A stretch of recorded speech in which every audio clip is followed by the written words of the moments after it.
नमस्कार, मैं हूं आपके साथ मयंक। तो देखिए कि जिस तरह से कल कतर पर हमला हुआ इजराइल के द्वारा और जिस तरह से धमाके हुए कतर में, उसके बाद सोशल मीडिया में एक सवाल बहुत ज़्यादा तेज़ी से वायरल हो रहा है और पूछा जा रहा है कि क्या अमेरिका ने कतर के मुद्दे पर अरब देशों को धोखा दिया? क्या अमेरिका ने कतर को धोखा दिया है, कतर के साथ विश्वासघात किया है? क्या अमेरिका को पता था कि इजराइल कतर में हमला करने जा रहा है और जानबूझ के अमेरिका ने जो है इसकी जानकारी जो है वो कतर को नहीं दी? ये वो सवाल है जो कि सोशल मीडिया में चर्चा का और डिबेट का मुद्दा बने हुए हैं। देखिए, हम आपको पूरी घटनाक्रम बताते हैं कि कल जब कतर में हमला हुआ, उसके चंद मिनटों के अंदर किस तरह से डेवलपमेंट हुए, ये बहुत इंटरेस्टिंग है। और साथ ही ये भी बड़ा सवाल है कि जिस तरह से ईरान की तरफ से अली खामेनी साहब की तरफ से जो बात अमेरिका को लेकर कही गई थी, अरब देशों को जो वार्निंग दी गई थी, क्या वो सही साबित हो रही है? देखिए, कल जब खबर आई कि कतर में जो है वो धमाके हुए हैं और इजराइल की तरफ से एयर स्ट्राइक हुई है, उसके बाद ये खबर आई कि क्या अमेरिका ने जो है वो कतर को जानकारी दी थी इस बारे में। ट्रंप ने कहा उन्होंने हमले का आदेश नहीं दिया था। इस हमले के बाद डोनाल्ड ट्रंप की तरफ से, व्हाइट हाउस की तरफ से जो बयान आया, ट्रंप ने कहा उन्होंने हमले का आदेश नहीं दिया था, लेकिन उनके सलाहकार ने कतर को आगाह किया था। ये स्टीव विटकॉफ की बात कर रहे हैं, लेकिन कतर ने अमेरिका के इस दावे को खारिज कर दिया है। देखिए, कतर के विदेश मंत्रालय के जो प्रवक्ता है माजेद अल अंसारी ने कहा कि कतर को सूचना देने का दावा गलत है। फोन तब आया जब कतर में धमाके शुरू हो गए थे। स्टीव विटकॉफ का जब फोन आया कतर में कि इजराइल स्ट्राइक कर सकता है आपको, उस समय ऑलरेडी कतर में धमाके होने शुरू हो गए थे। जब हमला हो चुका था, उसके चंद मिनटों बाद अमेरिका की तरफ से, स्टीव विटकॉफ की तरफ से कतर को यह चेतावनी जारी की गई। देखिए, कतर की तरफ से कहा गया, the statements begin circulating about Qatar being informed of the attack in the advance are baseless. The call for a US official came during the sound of the explosions caused by the Israeli attack in Doha. देखिए, जब दोहा में हमले शुरू हो गए थे, उसके बाद जो है वो अमेरिका की तरफ से फ़ोन आया कि आप पर हमले हो सकते हैं, इसलिए कतर ने इस दावे को गलत बताया है कि हमें पहले से इसकी जानकारी दी गई थी। देखिए, कल जब ये हमले हो गए, उसके बाद जब डोनाल्ड ट्रंप की तरफ से बयान आया, उन्होंने जो बात कही, उन्होंने कहा कि अमेरिका की सेना द्वारा सूचित किया गया था कि इजराइल हमास पर हमला कर रहा है, जो बहुत दुर्भाग्य से दोहा के एक हिस्से में स्थित था। डोनाल्ड ट्रंप ने ये बात मानी कि भाई अमेरिकी सेना ने उन्हें बताया था, व्हाइट हाउस एडमिनिस्ट्रेशन को बताया था कि इजराइल जो है वो हमास के एक ठिकाने पर हमला करने जा रहा है जो कि दोहा में है।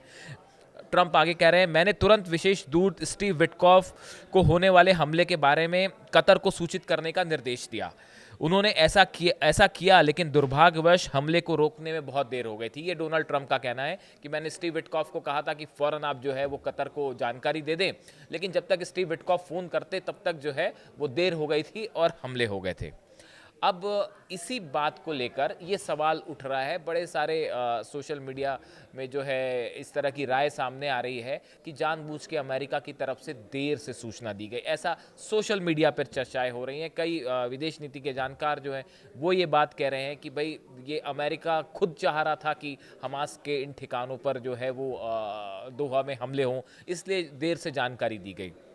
देखिए, इसके बाद ट्रंप ने कहा कि इसके बाद उन्होंने नेतन्याहू से बात की। उन्होंने कहा, प्रधानमंत्री नेतन्याहू ने मुझसे कहा कि वह शांति स्थापित करना चाहते हैं। मेरा मानना है कि यह दुर्भाग्यपूर्ण घटना शांति के लिए एक अवसर के रूप में काम कर सकती है। उसके बाद जो है नेतन्याहू से भी ट्रंप ने बात की। इसके बाद ट्रंप ने कहा कि उन्होंने कतर के अमीर शेख तमीम बिन हमद अल थनी को फ़ोन पर आश्वासन दिया कि उनकी धरती पर ऐसा दोबारा नहीं होगा। कतर को जो है वो डोनाल्ड ट्रंप की तरफ से कहा गया कि इस तरह की घटना जो है वो फिर से नहीं होगी। अब देखिए, कतर की तरफ से मैं पहले आपको बेसिक स्टेटमेंट बता रहा हूं कि किसने क्या कहा और ये घटनाक्रम कैसे हुआ। जो प्रधानमंत्री हैं अल थानी कतर के, इनकी तरफ से कहा गया, ने सीधे इजरायली प्रधानमंत्री बेंजामिन नेतन्याहू पर आरोप लगाते हुए कहा कि ये हमला इस बात का संकेत है कि क्षेत्र में एक ऐसा ताकतवर खिलाड़ी मौजूद है जो अराजकता फैला रहा है। ये इजराइल के लिए कह रहे हैं।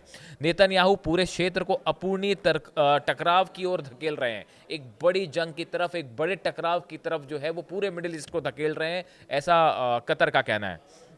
उन्होंने इसे अंतर्राष्ट्रीय कानून और नैतिक मूल्य दोनों के खिलाफ बताते हुए विश्वासघात करार दिया है, एक धोखा करार दिया है और जोर दिया कि कतर अब भी शांति स्थापना करने की प्रक्रिया में जुटा रहेगा।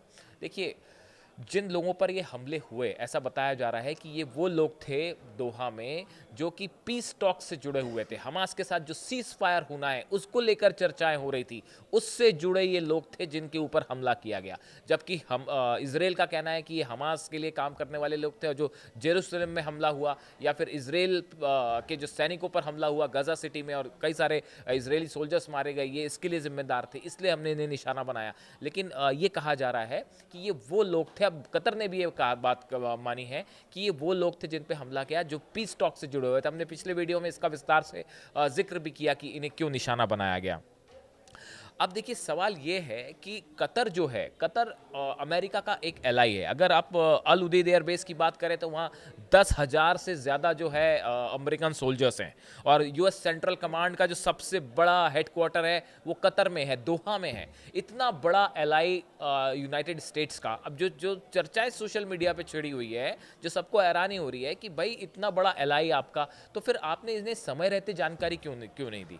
ये बात जो है वो किसी को बहुत सारे लोग सोशल मीडिया पे ये कह रहे हैं कि अमेरिका की तरफ से ये कहना कि भाई हमसे देर हो गई जानकारी देने में, सोशल मीडिया में तमाम लोगों का कहना है कि ये हो नहीं सकता। उनका कहना है कि ये अमेरिका की तरफ से सही समय पे जानकारी नहीं देना ये संभव नहीं है, जानबूझ के ये देर की गई, ऐसा सोशल मीडिया पे कहा जा रहा है। अब देखिए, इतना बड़ा एलाई कतर जो कि जो है वो कई बार कतर ने तालिबान और मुस्लिम ब्रदरहुड नेताओं की मेज़बानी भी की है और इसलिए शायद कहा जा रहा है कि वो इसराइल के निशाने पर आ गया और उसने कई बार हमास की मदद भी की, मतलब फाइनेंशियली मदद करने की भी कोशिश की है। तो इन हालात में अगर अमेरिका का एलाई है कतर, तो फिर अमेरिका ने सही वक्त पे कतर को जानकारी क्यों नहीं दी? क्या ये अरब देशों के साथ अमेरिका का धोखा है? इसको इस तरह से भी सवाल पूछे जा रहे हैं, क्या कतर के साथ अमेरिका ने धोखा किया, जबकि कतर इतना बड़ा आपका एलाई है। और अब देखिए, एक बड़ा समझौता भी करने जा रहे हैं ट्रंप जो है वो कतर के साथ, डिफेंस डील, वो एक अलग बात है। अब सवाल ये है कि देखिए, अभी कुछ वक्त पहले अली खामेनी साहब की तरफ से ये बात कही गई थी, जब ईरान के साथ न्यूक्लियर टॉक्स हो रही थी अमेरिका की, तब ईरान की तरफ से, अली खामेनी साहब की तरफ से ये बात कही गई थी कि भाई आप अमेरिका पर भरोसा नहीं कर सकते, क्योंकि अमेरिका के स्टेटमेंट सुबह कुछ होते हैं, दोपहर को कुछ होते हैं और शाम को कुछ होते हैं। उन्होंने ये बात न्यूक्लियर टॉक्स को लेकर कही थी। जो ईरान के विदेश मंत्री हैं उनकी तरफ से ये बात कही गई थी कि भाई इनके स्टेटमेंट लगातार बदलते रहते हैं, इसलिए हम इन पर भरोसा कैसे करें। तो इन सूरत में, और देखिए ईरान की तरफ से बार बार ये बात भी कही जा रही है कि अमेरिका की किसी बात पे हम विश्वास नहीं कर सकते, क्योंकि जब तक हमको विश्वास पे नहीं लिया जाएगा तब तक हम न्यूक्लियर टॉक्स को आगे नहीं बढ़ा सकते। तो ये अमेरिका पे ट्रस्ट की बात को लेकर जो बार बार बात अली खामेनी साहब की तरफ से कही गई, जो ईरान की तरफ से कही गई, अब बहुत सारे लोगों का ये मानना है कि ये यहाँ पे सच साबित हुई है कतर के मामले में। अमेरिका अगर अलाई है, सच्चा अलाई होता कतर का, तो वो कतर को जानकारी देता कि आप पर हमला होने वाला है या उस हमले को रोकने की कोशिश करता, लेकिन ऐसा नहीं हुआ। इसीलिए कई लोगों का ये कहना है कि ईरान जो कह रहा था, अली खामेनी साहब जो कह रहे थे, वो बात सच साबित हुई अमेरिका को लेकर। अमेरिका पर विश्वास नहीं हो सकता। कुछ लोग इसीलिए ये भी कह रहे हैं कि क्या अरब कंट्रीज़ को, अरब देशों में देखिए, चाहे सऊदी हो या कई और देश हैं जिनमें जिनके जो है वो अमेरिका के साथ अच्छे टर्म्स हैं, अमेरिका के बेसेस भी हैं, 10 से ज़्यादा बेसेस हैं इन कंट्रीज़ में, क्या इन कंट्रीज़ को, कतर के नाम पे इन कंट्रीज़ को, इन मुस्लिम देशों को, अरब कंट्रीज़ के साथ भी अमेरिका ने धोखा किया है? कई लोग ये सवाल पूछ रहे हैं, सोशल मीडिया में ये ट्रेंड कर रहा है, आप चेक कर सकते हैं। तो इन सिचुएशन में एक बात ये उभर के सामने आ रही है, जो बार बार ये कहा जा रहा है कि क्या अब मुस्लिम देश क्या करेंगे?